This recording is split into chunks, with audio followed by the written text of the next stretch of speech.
Hello everyone, welcome to all in online classes. So आज हम जो डिस्कस करेंगे 10th क्लास का ये फर्स्ट चैप्टर है. इसमें केमिकल इक्वेशंस को how can be right the chemical equation, how can be right the in formulas कैसे लिखते हैं, तो ये हम प्रीवियस लेक्चर में डिस्कस कर चुके हैं. तो आप उसको उस वीडियो को दोबारा देख सकते हो. I will send you the link for this. So आज हम जो डिस्कस करेंगे that's how we can balance a chemical equation.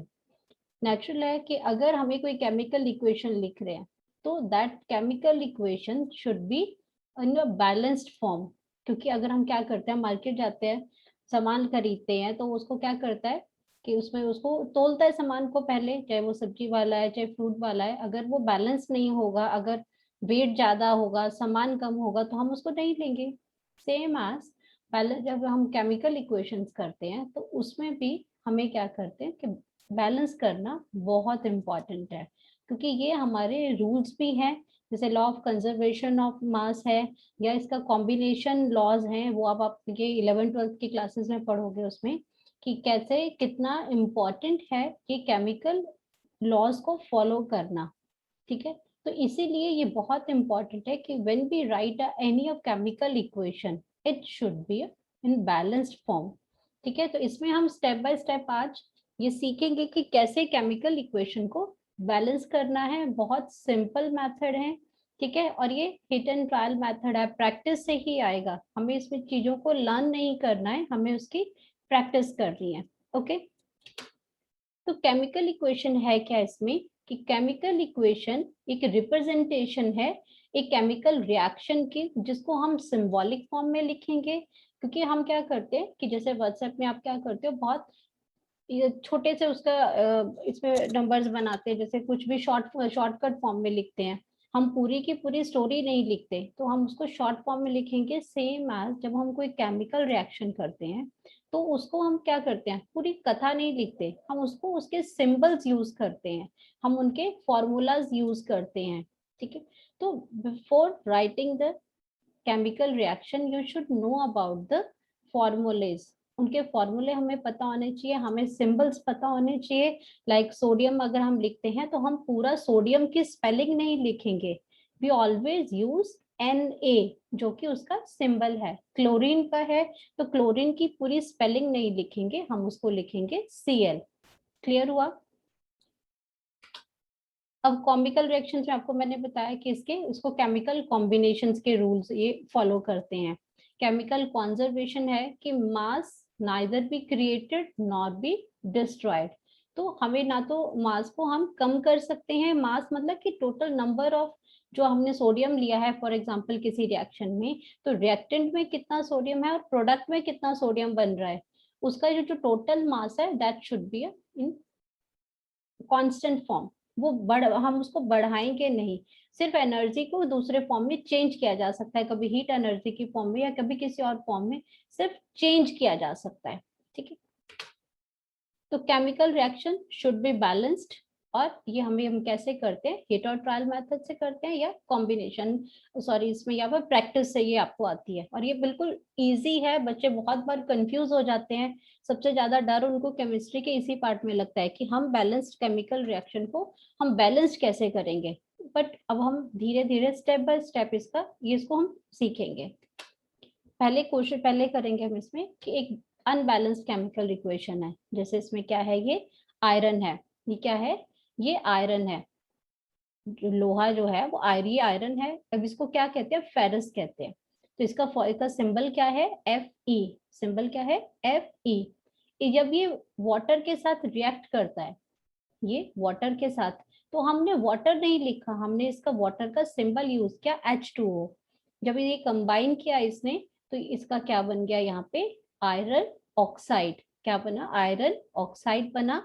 Fe3O4 plus क्या रिलीज हुआ साथ में, H2. ठीक है, ये केमिकल इक्वेशन है एक, कि जब आयरन वाटर के साथ रिएक्ट करता है, मॉइस्चर के साथ, एयर में मॉइस्चर होता है उसके साथ रिएक्ट करता है, या डायरेक्ट वाटर के साथ रिएक्ट करता है, it will form iron oxide. अब इसमें क्या करना है, क्या ये रिएक्शन बैलेंस्ड है, कैसे चेक करेंगे.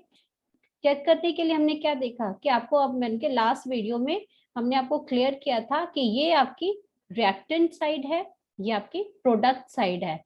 कहाँ पे आपको उसी उसमें उस वीडियो को दोबारा देख सकते हो कि उसमें हमने आपको बताया था कि सब्सक्रिप्ट क्या होते हैं, कोफिशिएंट्स क्या होते हैं, और किसकी क्या वैल्यूज होती है, कैसे उसको लिखना है।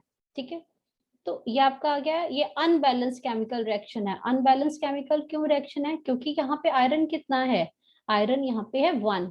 ठीक है, आयरन इसमें क्या आ गया, यहाँ पे 1 है। हाइड्रोजन इसके 2 है, यहाँ पे भी 2 है, लेकिन रिएक्टेंट में आयरन कितना है 3, और ऑक्सीजन कितना है, और इसमें ऑक्सीजन कितना है, यहाँ पे 1 है और यहाँ कितना है 4। ठीक है, तो ये क्या है, ये रिएक्शन जो है ये बैलेंस नहीं है। तो हमने करना क्या है, इसी रिएक्शन को बैलेंस करना है। तो सबसे पहले जब हम बैलेंसिंग स्टार्ट करते हैं, हमें ये स्टेप जो है वो फॉलो करने हैं। जैसे स्टेप 1 क्या आ गया कि सबसे पहले जब हम इसको बैलेंस करेंगे, तो ये आयरन आ गया, ये वाटर आ गया, ये आयरन ऑक्साइड है, हमने इसको सर्कल कर लिया, बॉक्स बना लिए। ठीक है, यहाँ पे बॉक्स बना लिए। अब जब हम बॉक्स बनाएंगे तो हमने इसमें से कुछ भी चेंज नहीं करना है। ठीक, हम इसको एज इट इज, जैसे यहाँ पे आयरन है तो हम इसको आयरन ही यहाँ पे करेंगे। और अगर यहाँ पे इसके अंदर हम Fe2 नहीं लगाएंगे, 2 नहीं लगाएंगे, अभी तक हम इसमें कुछ नहीं करेंगे, सिर्फ हमने इनको क्या किया, बॉक्सेस बना दिए। उसके बाद स्टेप 2 में क्या है, हमने क्या एक टेबल बनाया। टेबल पे क्या किया, ये एक सिंपलेस्ट वे है जिसमें आपको कंफ्यूजन बिल्कुल नहीं होगी। ठीक है, और जब आप प्रैक्टिस करोगे तो आप इसको 2-3 मिनट में आप आराम से सारा कर पाओगे। तो हमने क्या किया कि हमारे एलिमेंट्स हैं, आयरन है, हाइड्रोजन है, इसमें ऑक्सीजन, कितने आयरन एलिमेंट्स यूज हुए हैं, first iron, second hydrogen, third oxygen, इसके अलावा कोई एलिमेंट यूज नहीं हुआ है। ये एलिमेंट हमने यहाँ लिख दिए। ठीक है, अगर इसकी जगह कुछ और होता, यहाँ पे कार्बन कुछ होता, कार्बन होता, तो हम यहाँ पे सी भी लिखते, लेकिन यहाँ पे सिर्फ कितने एलिमेंट्स हैं, आयरन, हाइड्रोजन और ऑक्सीजन। ठीक है, ये हमने लिख लिए। अब number of atoms in reactant, ये जो हमारा रिएक्टेंट्स हैं, जो लेफ्ट हैंड साइड है हमारी एरो की, एरो के लेफ्ट हैंड साइड पे, और ये क्या है, रिएक्टेंट्स हैं, और लेफ्ट राइट हैंड साइड पे क्या है, ये प्रोडक्ट है।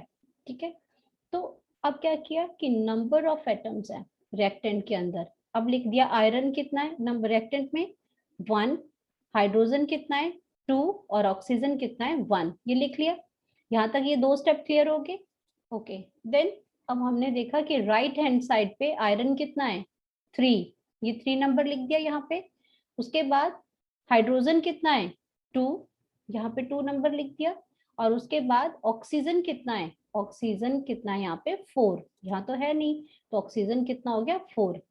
अब क्या ये बैलेंस है, दोनों राइट हैंड साइड है हमारी, और हमारा ये जो राइट लेफ्ट हैंड साइड है, इसमें देखो नंबर्स दोनों वेरी कर रहे हैं, तो ये क्या है, अनबैलेंस्ड है। अब इसी को हमने क्या करना है, बैलेंस्ड करना है।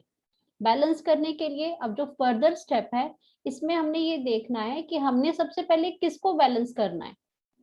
ठीक है, कि इसमें हमने देखना है कि सबसे ज्यादा नंबर्स किसके हैं, ऑक्सीजन के नंबर ज्यादा हैं, आयरन के नंबर ज्यादा है, किसके नंबर ज्यादा है, जिसने ज्यादा नंबर्स को कैरी किया है, हम कोशिश करेंगे हम पहले उसको बैलेंस करेंगे। ठीक है, नेक्स्ट स्टेप है हमारा इसमें, स्टेप 3 के अंदर हम क्या कर रहे हैं कि ये आपको इसको क्या करते हैं नंबर, कि it is often convenient to start balancing the compound that contain the maximum numbers. ठीक है, मैक्सिमम नंबर्स हम इस किस में है, हमने ये चेक करना है कि सबसे ज्यादा इसमें बैलेंसिंग नंबर कितना है। इट मे बी रिएक्टेंट और प्रोडक्ट। ठीक है, किसी में भी, जिसमें भी, जिस भी एटम ने, जिस भी कंपाउंड ने ज्यादा नंबर्स कैरी किए हैं, हम क्या करेंगे, उसको यूज करेंगे। ठीक है, तो सबसे पहले हमने सिलेक्ट कर लिया मैक्सिमम नंबर किसने यूज किए हैं, नेचुरल है, आयरन ऑक्साइड ने सबसे ज्यादा बैलेंसिंग नंबर यूज किए हैं, तो हम सबसे पहले इसी को बैलेंस करना शुरू करेंगे। और ऑक्सीजन, ऑक्सीजन का सबसे ज्यादा कितना है, नंबर 4। ठीक है, और right and left hand side में नंबर ऑक्सीजन कितना था, सिर्फ 1 था। ठीक है, तो हम सबसे पहले इसी को बैलेंस करना शुरू करते हैं। तो सबसे पहले हमने एक उठा लिया, ऑक्सीजन, जिसका सबसे ज्यादा नंबर है ऑक्सीजन का, ऑक्सीजन हमने यहाँ पे ले दिया। सबसे पहले हमने ऑक्सीजन का ही लिया, अब ऑक्सीजन रिएक्टेंट में कितना था 1, ठीक है, और उसमें प्रोडक्ट में कितना था 4। अब हम इसको क्या करेंगे, कैसे उसको बैलेंस करेंगे, बैलेंस करने के लिए इसको नंबर्स को इक्वलाइज करने के लिए हमने क्या करना है इसको कि फॉर्मूले में, अब ऐसा नहीं कि जहां हमारा मन किया हमने उस ऑक्सीजन एटम को हमने कोफिशिएंट लिख देना, ये इसमें क्या है ऑक्सीजन, इसका ऑक्सीजन कितनी है 4 और यहाँ ऑक्सीजन कितनी थी रिएक्टेंट में 1। तो हम क्या करेंगे यहाँ इसके कोफिशिएंट में, कोफिशिएंट क्या होता है जो एलिमेंट के सामने लिखते हैं, जो हम क्या करते हैं एलिमेंट के सामने लिखते हैं, तो उसको क्या करते हैं यहाँ पे, जैसे यहाँ पे आयरन है, ठीक है, आयरन लिख दिया यहाँ पे हमने, और आयरन में ये आयरन है, इसका कोफिशिएंट का मतलब है अगर हम इसमें 4 यहाँ लिखते हैं तो ये क्या आ गया कोफिशिएंट आ गया, और अगर हम यहाँ पे कोई नंबर लिखते हैं, ठीक है, तो ये सबस्क्रिप्ट आ जाता है। तो हमें यहाँ नहीं लिखना बैलेंस करने के लिए, हमने यहाँ पे कोफिशिएंट लिखना है 4, क्योंकि ऑक्सीजन प्रोडक्ट में 4 है लेकिन रिएक्टेंट में 1 ही है, तो इसलिए हमने इसको क्या किया 4 से मल्टीप्लाई किया, और यहाँ हमने कोफिशिएंट की फॉर्म में आयरन से इसमें इससे पहले वाटर से पहले क्या लिख दिया 4 लिख दिया। इस 4 का मतलब क्या है कि इसमें पूरा नंबर, अब 4 का मतलब क्या हुआ कि ये जो 4 है ये हमने यहाँ पे 4 लिखा, तो थोड़ा सा और क्लियर कर देती हूँ उसको।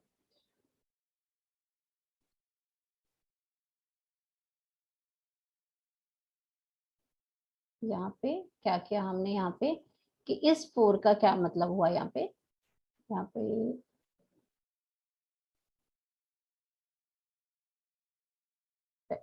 तो इसका इस 4 का यहाँ क्या मतलब हुआ कि यहाँ हमने H2O लिखा, ठीक है, अब माउस से लिखने में थोड़ा सा टाइम लगता है, तो आप ट्राई टू अंडरस्टैंड के व्हाट आई वांट टू से कि ये हमने H2 लिख दिया, अब ऑक्सीजन यहाँ पे 1 है इसलिए हमने क्या किया यहाँ कोफिशिएंट के लिए यहाँ पे 4 लिख दिया। इस 4 का मतलब है कि अब ये हाइड्रोजन भी कितना हो गया, हाइड्रोजन में सबस्क्रिप्ट में 2 है, ठीक है, तो 4 से मल्टीप्लाई हो जाएगा, 4 2 जा 8, और ऑक्सीजन कितनी हो जाएगी यहाँ पे 4, क्योंकि इसके सबस्क्रिप्ट में कुछ नहीं है, तो कितना हो गया यहाँ पे नंबर। और ऑक्सीजन, हमने अभी तक हाइड्रोजन के बारे में नहीं सोच रहे हैं, हम सिर्फ अभी we are talking about only oxygen, तो हमें ऑक्सीजन को बैलेंस करना है। ऑक्सीजन को बैलेंस करने के लिए इसको 4 नंबर बनाने के लिए हमने इसके कोफिशिएंट में 4 लिख दिया, राइट। अब इससे क्या होगा, हमारी जो ऑक्सीजन है वो बैलेंस होगी, यहाँ पे हमारी ऑक्सीजन जो है वो बैलेंस हो गई है। अब हम इसमें नेक्स्ट स्टार्ट करेंगे, अब हमारा जो फॉर्मूला है ऑक्सीजन को बैलेंस करने के बाद वो कितना बन गया, आयरन आ गया, आयरन के बाद इसमें हाइड्रोजन, इसमें वाटर मॉलिक्यूल आ गया, वाटर मॉलिक्यूल के बाद इसमें अब हमने यहाँ पे लिख दिया 4, ठीक है, कोफिशिएंट में 4 लिख दिया, और बाकी रिएक्शन हमने अभी तक एज इट इज लिख दी है, Fe3O4 H2O।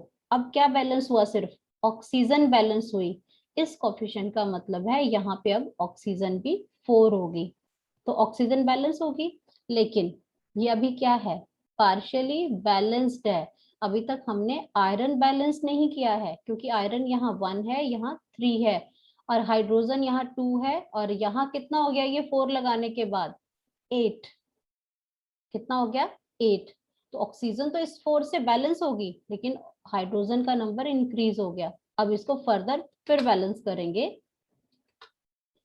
तो इसमें क्या किया हमने, अब आयरन और हाइड्रोजन एटम को हम बैलेंस करेंगे, ठीक है। अब इसको किसी, अब हमने सबसे, अब किसको उठा लिया, हाइड्रोजन को उठा लिया, ठीक है।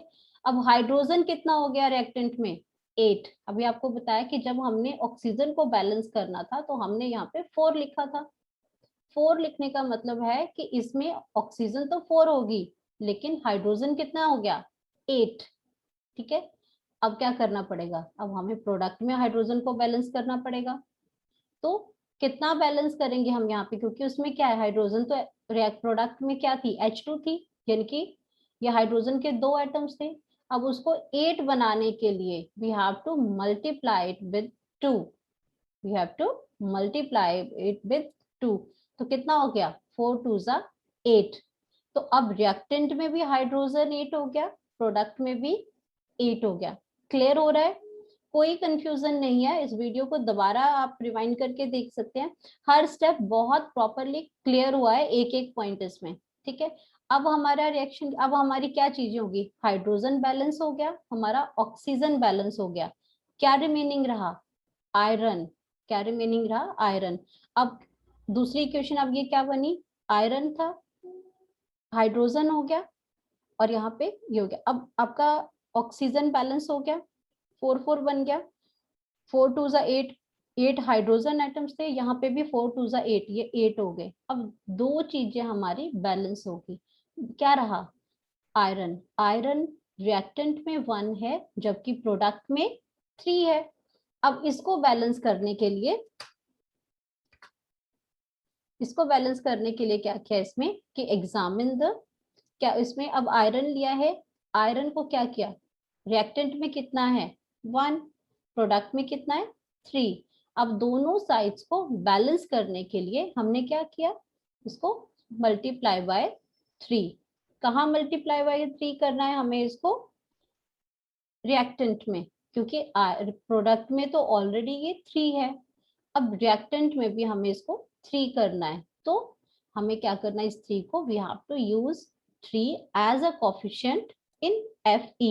हम यहाँ इसके सबस्क्रिप्ट में 3 नहीं लिख सकते, हम इसके सबस्क्रिप्ट में 3 नहीं लिखेंगे तो इसकी जो बैलेंसिंग है वो खराब हो जाएगी, इसका जो फॉर्मूला है वो खराब हो जाएगा, मतलब कि कुछ वो अलग प्रोडक्ट बन जाएगा, जो प्रोडक्ट इसमें केमिकल रिएक्शंस में हो रहे हैं वो प्रोडक्ट नहीं बनेगा। So we have to use 3 as a coefficient. तो 3 आयरन हो गया, यहाँ पे भी 3 आयरन है, ऑक्सीजन 4 है, ऑलरेडी हम ऑक्सीजन 4 क्योंकि ये कोफिशिएंट 4 है, तो यहाँ पे हम ये इस कोफिशिएंट का मतलब है कि उतने ही नंबर हो जाते हैं, आगे के भी एटम्स उतने ही नंबर्स के हो जाते हैं। तो हाइड्रोजन में सबस्क्रिप्ट 2 दिया है तो 4 2 जा 8, यहाँ पे भी 4 2 जा 8, ऑक्सीजन O है, ऑक्सीजन यहाँ पे भी 4 होगी, यहाँ पे भी 4 होगी। तो अब ये रिएक्शन क्या है, कंप्लीटली बैलेंस्ड केमिकल इक्वेशन है। क्या है, balanced chemical equation. I hope so कि आपको ये बिल्कुल क्लियर हो गया होगा, ठीक है। हम इसमें फर्दर और रिवाइज करेंगे, इसमें एक फॉर्मूला और देखेंगे उसमें कि फाइनल रिएक्शन अब इसमें क्या बन गई हमारी, अब ये इक्वलाइज जब हमने किया इसको तो फाइनल जो रिएक्शन आ गई, इसकी जो करेक्शन हुई वो क्या है, 3 आयरन आ गया। अब इसमें हम ये चेक करो कि इसके जो राइट हैंड साइड और लेफ्ट हैंड साइड है वो बिल्कुल बैलेंस्ड है। आयरन आ गया इसका 3, इसमें वाटर आ गया, और ये आयरन ऑक्साइड आ गया, प्लस ये हाइड्रोजन आ गया। अब ये पूरा का पूरा क्या है, बैलेंस्ड केमिकल इक्वेशन है, दोनों साइड से ये रिएक्शन क्या है, इक्वेशन इसकी बिल्कुल बैलेंस्ड है, ठीक है। The number of atoms of element on both the side of equation are equal. अब हम बोल सकते हैं इसको, तो ये क्या है, हिट एंड ट्रायल मेथड है, हिट एंड ट्रायल मेथड है इसमें, लेकिन साइंटिफिकली हिट एंड ट्रायल में ऐसा नहीं है कि बार बार हमने इसके इसी के लिए आपको एक एक स्टेप करके रूल्स बताए हैं। इन रूल्स में क्या है कि आपको हर एक स्टेप बाय स्टेप एक एक को फाइंड आउट करना है, एक साथ करोगे तो कंफ्यूजन हो जाएगा। किसी भी नंबर्स को पहले उठा लो जिसमें जो ज्यादा नंबर्स ऑफ एटम्स कैरी कर रहे हैं, कोई भी कंपाउंड, जैसे हमने इसमें सबसे पहले ऑक्सीजन को किया था, क्योंकि सबसे ज्यादा नंबर किसने किए थे, ऑक्सीजन ने किए थे, क्योंकि 4 था और सबसे ज्यादा देखो 4 इसी में ही है, तो हमने इससे स्टार्ट किया। फिर हमने हाइड्रोजन को लिया, क्यों, क्योंकि हाइड्रोजन को यहाँ 4 करते यहाँ 8 हो गया था, तो हमने हाइड्रोजन को लिया एंड देन हमने आयरन को लिया, ठीक है। तो ये आपका क्या है, इसको बैलेंस करने का तरीका है। और कोशिश हम ये करेंगे कि हम होल नंबर्स यूज करेंगे, जैसे 4 है तो हम यहाँ पे 3/2 1/2 इस तरह से नहीं यूज करेंगे, इससे कुछ नहीं होगा, बैलेंस तो हो जाएगी chemical equation, but the problem is कि आपको कंफ्यूजन हो जाएगी बहुत ज्यादा, हमें तो उसको चीजों को सिंपलर बनाना है। क्लियर हुआ, तो हम इसमें स्मॉलेस्ट होल नंबर कोफिशिएंट जो है वही अप्लाई करेंगे, जैसे यहाँ पे मैंने 4 किया, यहाँ 3 किया, यहाँ 1.5 की कैलकुलेशन नहीं की हमने, या अलजेब्रिक सम में बहुत कंफ्यूजन हो जाएगा, ठीक है। अब हम क्या करते हैं कि ये तो हमारा हो गया स्टेप बाय स्टेप, हम एक और एग्जांपल डिस्कस करते हैं कि आपको कितना समझ में आया, ठीक है। एक और एग्जांपल को डिस्कस करते हैं, जैसे फॉर एग्जांपल ये अनबैलेंस्ड केमिकल इक्वेशन है। Now you are very much clear that कि क्यों किया, क्योंकि देखो ये देखो एल्यूमिनियम में एक है रिएक्टेंट में और प्रोडक्ट में एल्यूमिनियम कितना आ रहा है 2, ऑक्सीजन कितनी है यहाँ पे 2 और ऑक्सीजन यहाँ कितनी है 3। ठीक है, तो ये क्या कर रहे हैं यहाँ पे, ये इक्वेशन दे दी, फिर से हमने क्या किया, रिएक्टेंट साइड ली, प्रोडक्ट साइड लिया, एल्यूमिनियम आ गया 1, यहाँ पे 2 है, यहाँ ऑक्सीजन 2 है और यहाँ पे ऑक्सीजन 3 है। ठीक है, अब इसको क्या किया, सबसे पहले हमने किसमें बैलेंस, किसको बैलेंस करना है, एल्यूमिनियम को। एल्यूमिनियम को जब हम बैलेंस करेंगे तो जब यहाँ पे क्या है Al2 है, अब आपको अंडरस्टूड है कि अगर यहाँ Al2 है तो हम कोफिशिएंट में 2 यूज कर सकते हैं, हम कोफिशिएंट में 2 यूज कर सकते हैं, क्योंकि हमारा ये रूल था इसमें। अब ऑक्सीजन यहाँ पे 3 है, यहाँ पे 2 है, उसके लिए हमने क्या किया, अब ऑक्सीजन को जब बैलेंस करना है तो क्या करेंगे इसके लिए, यहाँ पे ऑक्सीजन 3 है, यहाँ पे ऑक्सीजन 2 है, कैसे बैलेंस करेंगे इसको, जब ये बैलेंस नहीं है तो इसके लिए क्या करना है, there must be 3 molecule of oxygen molecules, यहाँ पे 3 बनाने के लिए हम क्या करते हैं इसको, क्या बन जाएगा 2Al2O3 एटम्स, यहाँ पे हमने कोफिशिएंट में क्या यूज कर दिया 2, क्या यूज किया, इसको बैलेंस करने के लिए क्या किया हमने, यहाँ पे 2 यूज कर दिया। ठीक है, अब इस 2 को यूज करने से क्या हो गया, ये 2 हमने जो यहाँ यूज किया इसको बैलेंस करने के लिए केमिकल इक्वेशन को, तो क्या किया इसने, इसने क्या किया, यहाँ पे इस 2 को हम यहाँ 2 से मल्टीप्लाई करेंगे, ये क्या बन गया 2 2 जा 4, और यहाँ 3 से मल्टीप्लाई करेंगे तो 2 3 जा 6, तो कितना हो गया है, इसको बैलेंस करने के लिए इक्वेशन कितनी बन गई 2Al प्लस 3O2, इसको बैलेंस करने के लिए हमने क्या किया 3O2। ठीक है, तो यहाँ पे कितना हो गया 3 2 जा 6, यहाँ पे भी क्या बन गया 3 2 जा 6 हो गया इसमें, और यहाँ पे कितना आ गया 2Al2, ये कितना आ गया 4 एल्यूमिनियम। 4 एल्यूमिनियम के लिए क्या हुआ, नंबर ऑफ एल्यूमिनियम एटम अब क्या हो गए, यहाँ 2 हैं, यहाँ कितना बन गया 4, क्योंकि जब ऑक्सीजन को बैलेंस करने लगे हम तो हमने क्या किया, यहाँ पे 3 यूज किया, 3 यूज करते क्या हो गया 3 2 जा 6, यहाँ तो बैलेंस कंप्लीट हो गया, बट यहाँ जैसे 2 लिखा, यहाँ इस सब्सक्रिप्ट से इसको हम मल्टीप्लाई करते हैं, क्योंकि ये कोफिशिएंट का रूल है कि जब coefficient, when we write the coefficient in front of any element, वो क्या करेगा, उसको आगे मल्टीप्लाई करेगा उसके सब्सक्रिप्ट के साथ। ठीक है, तो इसने क्या किया 2 2 जा 4, एल्यूमिनियम कितना बना दिया 4, और यहाँ कितना एल्यूमिनियम 2, तो अब क्या किया, अब बराबर नहीं है ना, तो बराबर करने के लिए हमने क्या कर दिया, यहाँ पे 2 की बजाय इसको, क्योंकि हिट एंड ट्रायल मेथड था ना पहले, तो हमने क्या किया, सिंपली देखा कि एल्यूमिनियम में यहाँ 2 है, चलो जी यहाँ 2 लिख दिया, लेकिन जब ऑक्सीजन को बैलेंस करने लगे तो बैलेंस, तो ऑक्सीजन बैलेंस करते ही एल्यूमिनियम का नंबर इंक्रीज हो गया। ठीक है, तो एल्यूमिनियम को इसमें बैलेंस करने के लिए हमने फिर ये 2 हटाया यहाँ से और इसकी जगह क्या किया 4, अब 4 करते क्या हो गया, बैलेंस होगी केमिकल इक्वेशन, क्योंकि यहाँ क्या हुआ, ये 4Al है तो यहाँ भी 2 2 जा 4 एल्यूमिनियम आ गया, ऑक्सीजन यहाँ पे 3 है, ऑक्सीजन एक्चुअल में कोफिशिएंट के साथ मल्टीप्लाई करके 6 है ये, तो यहाँ भी क्या है 3 2 जा 6, तो अब ये क्या बन गई, एक बैलेंस्ड केमिकल इक्वेशन बन गई। ठीक है, तो आप वेरी मच श्योर कि आपको ये सारी चीजें क्लियर होगी होंगी। ठीक है, अगर आपको ये सारी चीजें क्लियर होगी इसमें, तो ये आपका प्रोडक्ट बन गया। अब इसमें रिएक्टेंट साइड है, प्रोडक्ट साइड है, ये आपको बैलेंस्ड केमिकल इक्वेशन है, बैलेंस्ड, इसमें 4 एल्यूमिनियम इधर है, 4 एल्यूमिनियम आपके प्रोडक्ट साइड में है, 6 ऑक्सीजन यहाँ पे एटम यहाँ पे है, 6 ऑक्सीजन एटम्स यहाँ पे है, तो ये क्या होगी कंप्लीट बैलेंस्ड केमिकल इक्वेशन। ठीक है, तो आप इसी तरीके से अपनी आपकी बुक्स में जितनी भी रिएक्शंस हैं उनको आप दोबारा से उसको प्रैक्टिस कीजिए इस मेथड से, एंड आई एम 100% श्योर कि आपको बहुत इजीली आप सारी केमिकल रिएक्शंस को बैलेंस कर पाओगे। But before the chemical equations, balancing the chemical equation, you should know the formulas, symbols. अगर आपको यही चीज नहीं आएगी तो आप इस फॉर्म में रिएक्शंस, किसी भी रिएक्शंस को कैसे लिखोगे, इसलिए पहले ये सारे सिंबल्स को लर्न कर लो, उनके उसके बाद आप उसको बहुत इजीली बैलेंस करना आपके लिए आसान हो जाएगा। ठीक है, तो आप इसके बाद भी प्रैक्टिस कीजिए, कोई भी प्रॉब्लम आएगी बैलेंसिंग में तो I will repeat it again, आप कमेंट बॉक्स में मुझे जरूर लिखिए, ठीक है। Thank you so much. आपको अगर ये पसंद आया हो वीडियो तो आप इसको सब्सक्राइब कर सकते हैं, मेरे चैनल को लाइक कर सकते हैं। Thank you so much.